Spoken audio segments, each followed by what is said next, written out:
agir rapidement pour limiter la perte de sang et protéger la personne blessée. Voici les étapes à suivre. Vérifiez que l'environnement est sécurisé pour intervenir sans danger. Appelez les secours, SAMU au 15, pompiers au 18 ou 112 en Europe. Portez des gants si possible pour éviter le risque d'infection.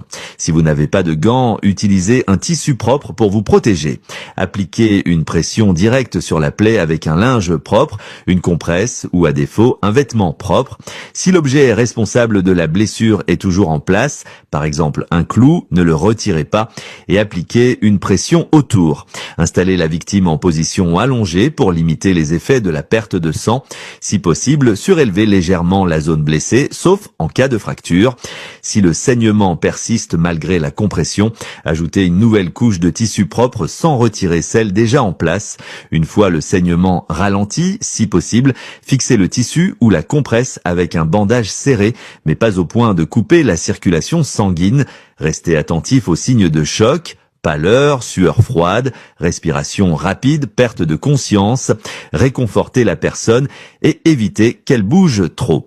Si le saignement est très important, si la compression ne suffit pas et seulement en dernier recours, un garrot peut être appliqué en amont de la blessure, mais uniquement si vous savez comment le faire correctement.